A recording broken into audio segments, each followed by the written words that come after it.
Hello, everybody. Um, Welcome back. I guess I decided that I would do like the normal YouTube intro of like full screen camera. So, hi, this is me in full screen. You can see all of my imperfections. All right, so last video I brought you game one of the Canton 2-day tournament that I just participated in over the weekend versus Mark Pistolesi. This is game two, and I was playing Steve Ozorio, an opponent I hadn't faced in a very long time, but an opponent that I've had some quite some memorable games against. I think the first time I played him was in 2013 in April at the Boston area tournament. I did a video covering that tournament uh, recently. I think it was my second most recent video actually, where there was a game that I hadn't been able to annotate and finish that I looked at. I think that was the first time I played him, and there was this really crazy situation where he played phony after phony or something. I think there were lots of phonies, but he played like tambourine as a bingo, like then hooked an E on it, tambourine, but neither of those plays I think are valid. And it was just I just thought that that was an alternate spelling, and maybe he did too. But anyways, we've had other really crazy games. One of which I played a phony two-letter word, th, completely by accident, and he missed it. And the whole game I was trying to hold in my laughter because of what had just happened. But yeah, it's been a long time since I played Steve. He's a really fun guy to be around and a strong player. So I was looking forward to it. He was doing his usual like, oh, you need to give me a handicap or whatever. I was like, oh, what do you want me to do? Do you want me to like go outside and play golf in between turns or something? Because there was a golf course right outside the venue. So like 100 points or something. I was like, oh man, this is gonna be really annoying if you beat me, which you definitely can in any given game. So, anyways, let's just jump into it and see who won the game. And if you want a little brief um, spoiler, well, here is the score sheet. Close your eyes if you don't want to be spoiled. Let it focus. There it is. All right. Very good. And the question is, does this game feature a phony? You can write in a comment below what your prediction was, whether this game would or wouldn't contain a phony. Last game did contain a phony, actually contained a couple. And whether or not, if you think there's a phony, if it's going to stay on the board. So that is my, I guess, prediction that I'm sending off to you guys. And if I'm saying something, maybe that means something, maybe not. Just know there's a lot of phonies in the history between me and Steve Ozorio. Let me know what you think in the comments, and let's just jump into it. All right, so Steve is actually first, so let's change this. I also should change this, where is it? Annotation goal thing. I have 13 more games in here, so let's put 31. Oh no, that's wrong. Okay, let's just not change it at all. Or let's do this. 13. Yeah, there you go. All right. Good, everything's fixed. Great. All right, so Steve starts with the word join for 22. Notice this placement. It's a smart idea to not play the J over here because that gives back double word scores. It's smart also to not play here because that gives back the T hook, the S hook, and also same here, but even worse. Gives the T hook, the S hook, double doubles through the end, also underlaps, score the most that way. So yeah, smart idea. Steve to use this particular placement, and placement means a lot. So I guess the higher rated your opponent is, the more likely it is that they know how to place opening plays properly. So as a result, this is my opening rack, and there really wasn't much for me to do given the placement. I guess I don't have a word with the J really, except G's GES or JEES. But had he played join one spot to the right or one spot to the left, I would have had some ways to score around 30 points. Anyways, instead, I go ahead and I play Envy. Evulse is an interesting option I did not consider. Again, like people are very likely to hold on to their S's sometimes when they don't need to. There's a specific situation that arose recently in another video where I should have given my S up, and I did not. So yeah, I considered U. I didn't consider anything that got rid of the S, but I considered this and Envy. So let's put Evulse and Eves in and see what a little simulation was going to say about this decision. Um, I don't think Eves is going to do particularly well because it just gets rid of all my firepower, opens an E in a prime position in a double-double lane, which gives back a lot of high-scoring plays that wouldn't exist otherwise. The U is just a terrible letter. Um, Similarly, Evulse, I feel like it also gets rid of all my firepower, but is a lot more defensive. Although it does take a D hook for Evulse, which could score 40 points, 30 points. And plays through the V are really not that big of a deal, but I'm increasing his chances at bingoing. So I would say that playing Envy or U probably make more sense here. They're more they're better for this sort of situation, I would say. And yeah, interestingly, U does pretty well. The reason I would say that it does well is both these plays address scoring spots on the board, but U addresses the scoring spot that it's addressing better than Envy does. So Envy is blocking some joint plays, some joins plays, but they're still possible. It's only somewhat blocking. You just have to put another consonant next to the E rather than a vowel. So I'm probably going to reduce scoring by a decent amount. But I'm also creating a couple scoring spots possible at H10 and also maybe a bingo from J1 that wouldn't have played otherwise, maybe ending in ER or something. If Steve doesn't have a T or an S, then his bingos might start to fit after Envy. And U blocks the underlaps of the J very, very well. Um, of course, it still has hooks, the R and the S of U, but I already have an S hook on join, and I'm creating another S hook on U, which is pretty good for me, and my bingo chances are decent. So I did consider all of this in the game. I just didn't really know how good my chances were of a bingo, and I did like to address this spot a little bit more. Um, and I don't know, maybe this was a bit too fishy for me. Um, Although we bingo similarly the same, pretty much the same after Envy after U. That's very interesting. Um, but I'm saying fishy because I would consider Envy more fishy than U because it leaves 1 point letters that are pretty much only good for bingos, whereas at least with you, I have a V and I can maybe score something with the next turn, but the V is pretty bad. So yeah, very interesting. U could be a play instead, and I did consider it.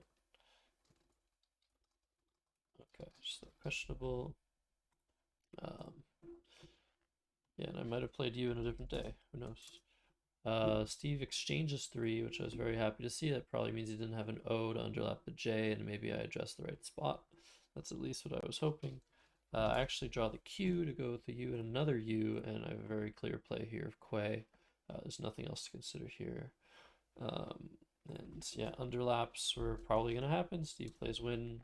I think he was trying to create his destiny with that play, or so my punny mind would think about. And here I think I made a mistake. Um, I really didn't know what to do in this position. He just blocked. I think I was going to play Rubly or Bin underneath. Rubly is a nice way to get rid of a lot of letters here and keep decently the N and the S. Um, but I didn't like see any plays here. I could do like Sib potentially, but more likely than not, the plays that I should have considered were Slub and Sub. But I did not consider said plays. Instead, I played Blur And I was considering if I should play Burl instead. I guess there's also Burn um, as a possibility, or even I don't think Burr is any good. I don't think Burr is any good. But I really should have considered Slub because you can see the valuation is a lot higher. Um, I'm getting 17 more points just for using an S. And I'm creating an S hook. It's not a huge deal. Any plays that are bingos hooking slubs are going to give back a lot of scoring plays. Um, so I don't consider leaving this S hook a huge variable here. And there are no real S hooks on the board either. Again, like joins is possible, but like you have to end in two consonants, which really severely limits the possible words that go there. So more likely than not, bingos will just play from J1, and you don't need an S to play from J1 down here. And twin is now a hook that I don't have.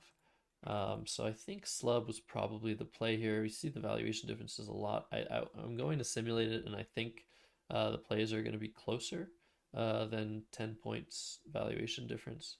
But yeah, I was sort of confused here. I didn't really know how to approach the position, but I really should have considered just getting rid of my S. And this is a little bit of a trend, a couple times in a row. Um, I did not consider shedding my S when I maybe should have. This position I definitely should have. In the previous position, I definitely should have thought about it at the very least. I guess Sev was also a play last turn. Sev for yeah, I could have put that in there for like 30 almost. But yeah, Slub definitely looks like the play here.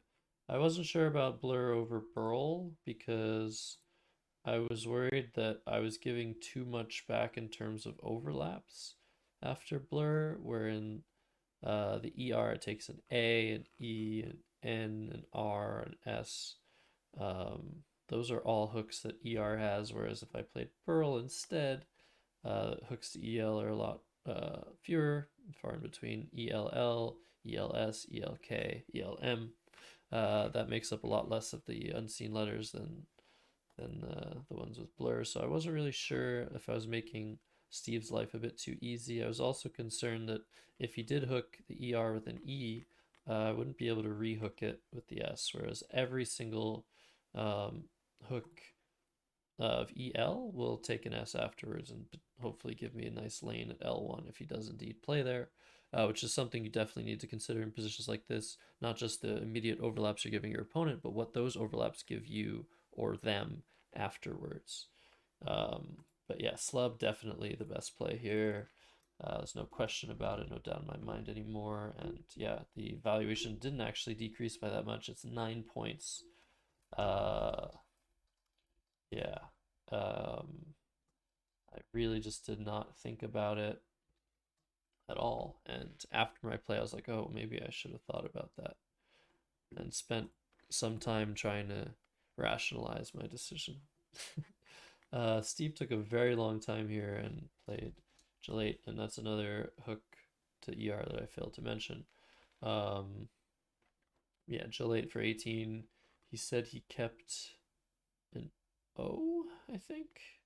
I don't remember. I think he kept a vowel here. Oh no, I remember now. Okay, he actually had a T and was thinking about he was thinking about playing a phony gatelet. Yeah, he was thinking about gatelet, which is not a word, but indeed he had galette. So I'm very lucky that my play didn't give him a bingo. I mean, it did, but he missed that bingo. But yeah, that's a huge swing in my favor. Steve after the game did tell me did ask me if I would have accepted gatelet, and I said I don't think that's a word. And he's like, yeah, galette. I was like, oh, galette, you had galette. Wow. So I immediately regretted Blur, and then even after the game, I was reminded of that regret by him telling me that he had such a good play there that he wouldn't have had after Burl or even after Slub. So yeah, that's a thing. Although he did have it with Twin, so maybe I need to be a little less harsh on myself and just make the best play rather than thinking too much about it afterwards. But yeah, Gillette plays with Twin, plays with Erg. I think Steve missed the twin hook because it scores more with twin. Pretty sure, yeah, that he must have just spaced out on the twin hook. Luckily for me. So yeah, if you can't make all the best plays, I guess it's nice when your opponent uh, gives you chances that you might not deserve.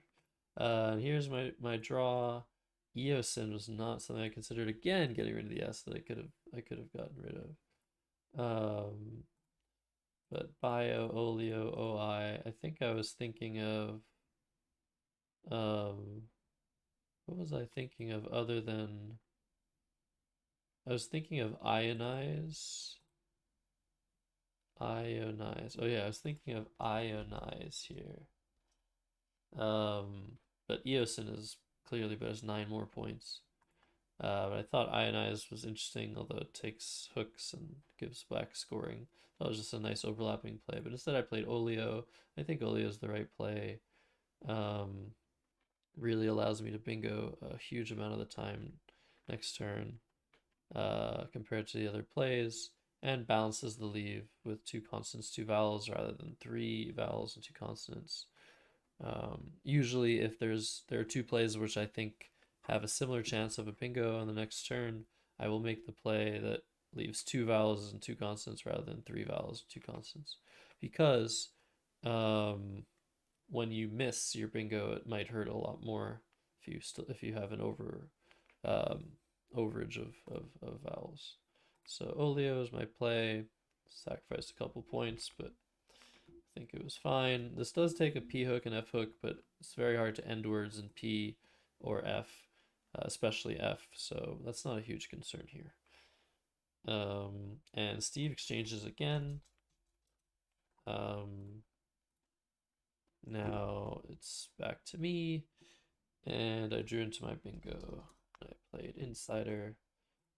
I didn't play it here. Oh, I didn't think about gelated. Huh. Wow. I only thought about gelates. It's pretty bad. It's 2 extra points here. Might give back a little bit more scoring. But it's still likely worth it. This does better things to the board. It's harder to bingo after this. Because I'm not giving back an S hook. I'm not giving back this 14 row. See, now I'm doing this rationalizing thing again. But, I mean, it might be better. Yeah,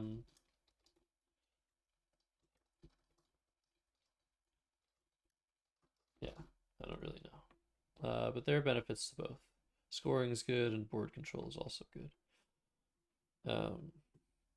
So Troop is the play by Steve. He does manage to get a play down, but it's only 32 points. Not too worried about that.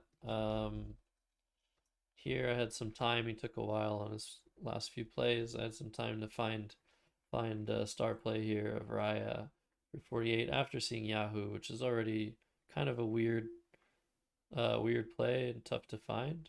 But Raya is even better. I was very happy with this play. Scored 48 points. Not much else to say there. Yeah, Steve now plays Pork. And at this point, I'm just like, okay, this is going very well for me. He just gave me an X spot, so I played Oxo for 39. Then Steve again takes a while and then plays just MO here. And yeah, I started getting more and more confident that I was going to win. And here I was so confident that I made a very daring play, I would say. I could just do something like Grim. That's what I was thinking about doing. But instead, I played Mig, not here, which is even more daring than my play, but here. And the reason I played this is it doesn't really make much sense in the position to be giving back such a high scoring bingo lane. Ahead by 100, all I have to do is keep scoring and I should be fine. But I decided that if Steve is fishing off an M, his letters don't score very much. So if he does have 7-letter word here, it's probably only going to score 80 points. And then I'm going to bingo back a ton of the time with Jill 8s.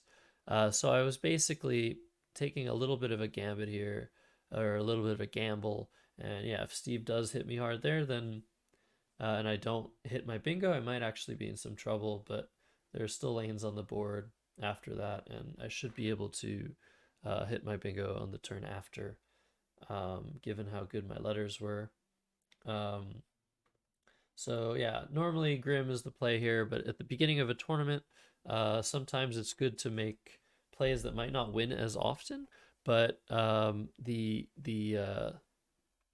benefit of said plays is that when you do win, you're going to win by more on average than after a play like Grim. That's just keeping everything safe and contained. So this is called spread building, and it's something you will see at the higher levels in tournaments at the very beginning, because having a higher spread than somebody with the same record as you is a very good tiebreaker, and it'll allow you a lot more opportunities to win a tournament. So that's what I was doing, building up spread. Let me know what you think about that. This is definitely daring. Um, and unfortunately, Steve did not hit his bingo. He played F, E, H, and I hit mine, and I have this rack, and I saw Kashir, and then I saw the play that I made, and I thought that it was likelier to draw a challenge. So I wanted to give that possibility of getting an extra turn. However, and you might have expected this from what I said in the beginning of the game, my play was phony. So I played Seshurik, which is unacceptable. It is only valid. Let me show you guys. Um, it is only valid in another spelling. So Seshura is a word. Let's check Seshura first. And I knew the word Seshura. And then there's also another spelling of Seshura with an A. Um, and I knew that this was a word. And so I was like, well, if that's a word with oh, why isn't it working? There it is. If that is a word, then how could this not be a word? But indeed it is not. So it is the preferred spelling with the AE, and the same applies to this. This is a word, but not its simple partner without the A. So this could have been pretty bad for me. If I lost my turn here, it could have actually made the difference in the game, but Steve did not challenge. And wow, oh, I have an even better. Oh, that's so nice. I just wanted to make sure that there was nothing I was missing here. Pie crust, making upo. Oh, that's such a good. Ah, ah. That's so nice. That's so nice. I'm sure you guys love that. Um, darn, darn. All right, let's put this through that again. So not challenged. So Shurik, got away with it. Steve plays cat and pot here, and I had to almost like I had to laugh a little bit. I don't think I laughed audibly, but I think I laughed in my head because it's like, oh no, like I'm over here scoring so many points. Steve is struggling, and he's playing words like cat and pot. Like it must not feel very good. Um, so yes, I'm an empathic human being. I'm not making fun of my opponent in the slightest. We've all been there where our plays are just so uninspired. And here again, I could get rid of my I can get rid of my S if I wanted, but I choose not to. That's a man that keeps on happening where I should maybe get rid of my S and I don't. Because again, there aren't really, I mean, there's the scat hook, but maybe troops if you end in ES. So I was trying to bingo again. I played WE I actually was curious between WE and FE. Let me just save this game. Steve Ozorio, Canton. I was curious between FE and WE, which was better. Everything just wins here, obviously. I'm just gonna remove these so we can sim faster. But yeah, maybe I should have played for 31. It really doesn't matter. I was trying to bingo again. Um, and normally the F is a worse tile than the W ever so slightly. Sorry, it's the other way around. The W is a worse tile than the F ever so slightly. But in certain situations, the W actually comes up on top. And in this situation, I wasn't really sure which was better. But I think it's really close. But I think FE is a little bit better than WE. If not, maybe just for the fact that like there's no plays from E4 available, like Azan. I don't know. Not really sure why it would be better. Um, but yeah, very close, very close, very close. And I played WE. Maybe I should have played FE. Who knows? Maybe I should have scored 30 points. And Steve finally gets his bingo down, but it's an S tree, and it's like okay, it's too bad. After so many turns, he plays the retinas rack, and he doesn't even play retinas, which actually he probably should have played retinas here. To try and open a triple triple because that's his only way to maybe come back in this game. So yeah, always play retinas. Um, yeah, I mean, Steve knew the game was pretty much over. Again, man, every time I could just play my S, and I don't. Man, I played Fad here, trying to get rid of the Z bomb spot, and again trying to bingo. And I could have just played Fads for more. I think I actually considered it. I think this time I considered Fads. Um, Maybe it was before he played an Estri though. Oops, Steve exchanged again. There are not enough eyes left for me to do the classic thing. So exchange, and I just draw into this rack, and I'm just like, well, oh, sorry, Steve. And now I'm ahead 260 points. Steve at least gets this play for 46 down. Um, and there are 8 letters unseen. So what I do here is I'm trying to see if there are any bingos available, maybe using the T, making T O and OK. Didn't see anything. And yeah, and that was basically the only spot to bingo. But then I was looking at the plays I might want to make, and I decided that probably in this position it would be good to try and go out in two. So play as many tiles as possible to try and ensure that next turn I will have an outplay.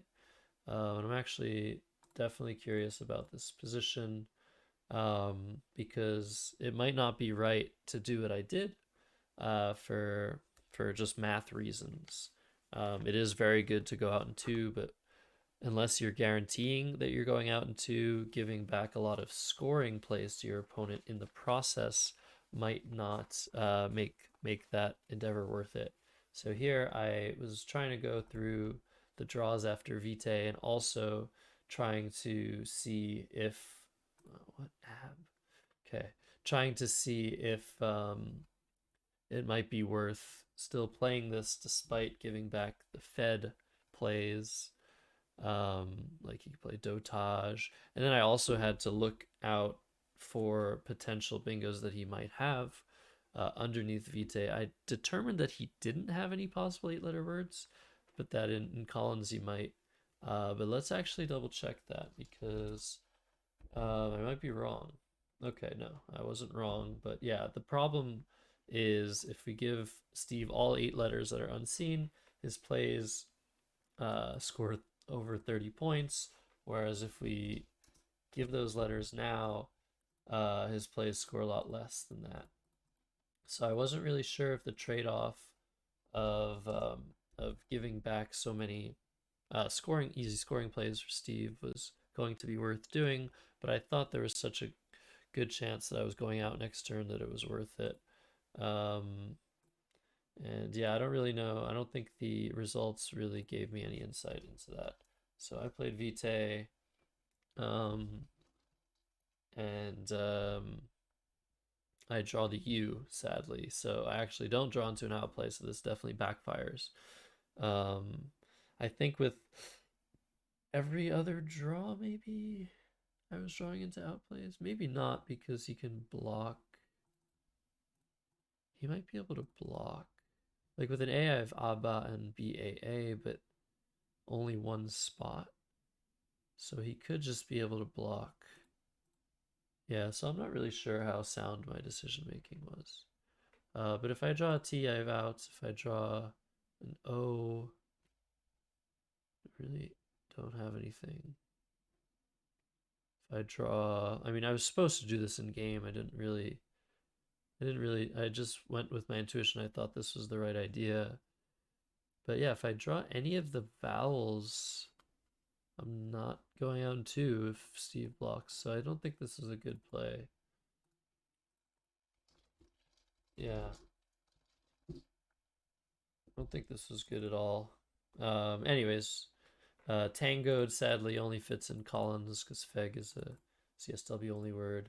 So I was expecting dotage, but Steve played atoned, and I got very lucky because that gave me an outplay. But yeah, if Steve had played the end game correctly, that wouldn't have been very fun for me to be just having to play Abba for 16 and letting him go out because that was not at all my intention with Vite. So maybe there just wasn't a good idea to go out and into on my Vite turn, and I should have just opted for something else like Ava, but I'm not really sure.